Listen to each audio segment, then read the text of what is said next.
Discover Urdu knowledge کے معزز ناظرین کرام، السلام علیکم ورحمۃ اللہ وبرکاتہ۔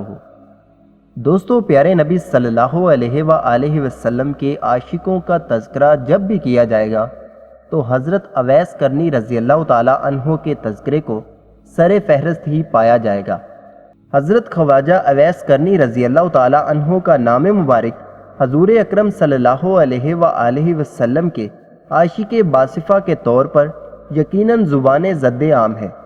شاید ہی کوئی مسلمان ایسا ہوگا جو آپ رضی اللہ تعالیٰ عنہ کے اسم گرامی اور آپ رضی اللہ تعالیٰ عنہ کے والہانہ عشق رسول کے بارے میں نہ جانتا ہو۔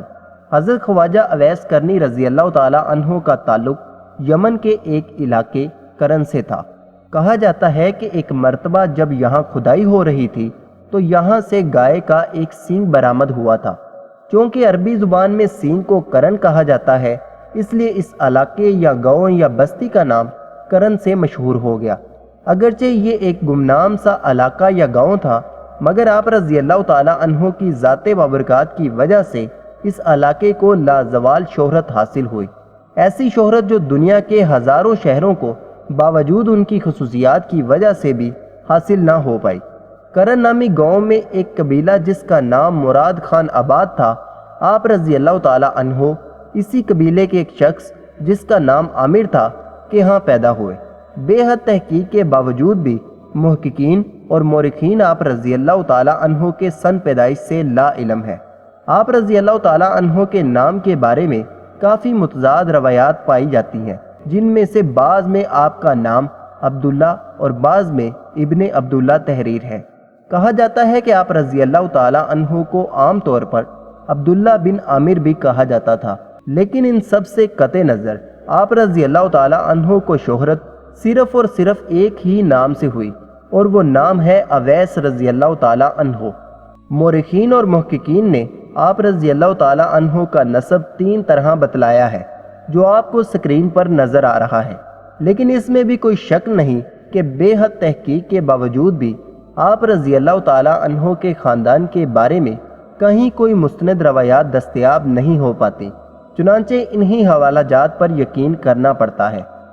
اگر آپ دیکھیں تو آپ کو معلوم ہوگا کہ پہلے اور تیسرے حوالہ میں ہمیں یہ بات دکھائی دیتی ہے کہ آپ رضی اللہ تعالیٰ عنہ کے آباء و اجداد میں سے ایک بزرگ کا نام کرن تھا، تو ہو سکتا ہے کہ آپ رضی اللہ تعالیٰ عنہ نے اسی وجہ سے اپنے نام کے ساتھ کرن شامل کیا ہو۔ اگر آپ دوسرے حوالے پر غور کریں تو آپ کو معلوم ہوگا کہ آپ رضی اللہ تعالیٰ عنہ کا نسب قریش سے جا ملتا ہے۔ اگر یہ بات درست ہے تو پھر آپ رضی اللہ تعالیٰ عنہ کے حسب و نسب کے بارے میں شک کی کوئی ضرورت نہ رہتی، کیونکہ اہل عرب پوری دنیا میں اس لحاظ سے سر فہرست تھے۔ اگر یہ حوالہ درست ہوتا تو پھر باقی کی معلومات بھی ہمیں دستیاب ہو جاتی۔ یہاں یہ بات بھی آپ کو بتا دوں کہ ہمیں تاریخ کی کتابوں سے یہ بھی معلوم نہیں ہو پاتا کہ آپ رضی اللہ تعالیٰ عنہ کا بچپن کس طرح گزرا ہوگا، جس طرح ہمیں یہ بھی معلوم نہیں ہو پاتا کہ آپ رضی اللہ تعالیٰ عنہ کے آباء و اجداد کا پیشہ کیا تھا۔ اسی طرح محققین یہ بھی نہیں جانتے کہ آپ رضی اللہ تعالیٰ عنہ نے حصول تعلیم کس قسم کی حاصل کی ہوگی۔ اکثر بزرگوں کا خیال ہے کہ آپ رضی اللہ تعالیٰ عنہ نے براہ راست رسول اکرم صلی اللہ علیہ وآلہ وسلم سے فیض اور علم روحانی طور پر حاصل کیا تھا۔ اسی طرح مورخین اس بارے میں بھی کچھ نہیں لکھتے کہ آپ رضی اللہ تعالیٰ عنہ نے اسلام کس عمر میں قبول فرمایا تھا، مگر یہ اندازہ کیا جا سکتا ہے کہ آپ رضی اللہ تعالیٰ عنہ اس وقت عاقل و بالغ ضرور تھے جب اسلام کا ظہور ہوا۔ بہت سے لوگوں کے دلوں میں یہ سوال تو ضرور پیدا ہوگا کہ اس سے پہلے آپ رضی اللہ تعالیٰ عنہ نے کس قسم کی تعلیم حاصل کی ہوگی، تو اس کے بارے میں بھی تاریخ کی کتابوں میں کچھ نہیں ملتا۔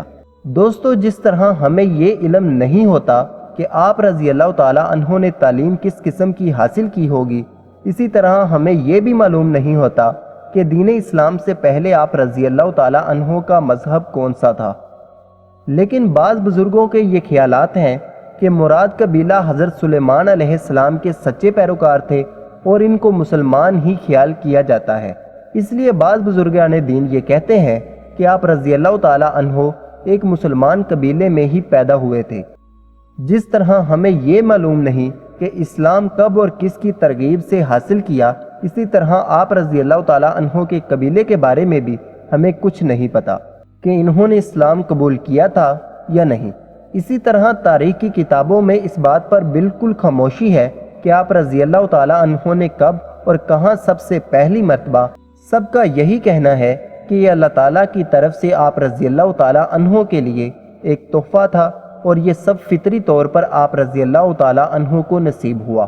تمام تر روایات میں حضرت اویس کرنی رضی اللہ تعالیٰ عنہ کے ذریعہ معاش کے بارے میں یہی بیان ہے کہ آپ رضی اللہ تعالیٰ عنہ اونٹ چرایا کرتے تھے۔ اس سلسلے میں سب سے مشہور روایت وہ ہے جو حضور داتا گنج بخش رحمت اللہ علیہ نے اپنی لازوال تصنیف کشف المجہوب میں رقم فرمائی ہے۔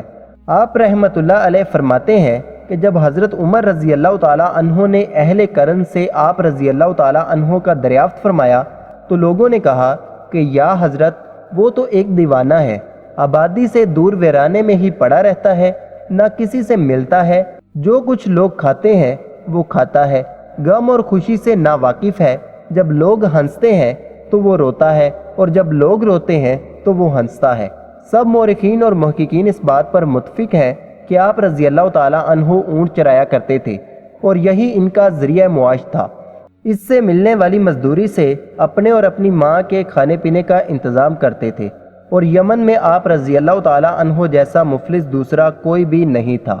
اونٹ چرانے کے علاوہ آپ رضی اللہ تعالیٰ عنہ کے ذریعہ معاش کے بارے میں مختلف روایات میں آتا ہے کہ آپ رضی اللہ تعالیٰ عنہ کھجور کی گٹھلیاں بھی زمین سے چن کر بازار میں فروخت کرتے تھے۔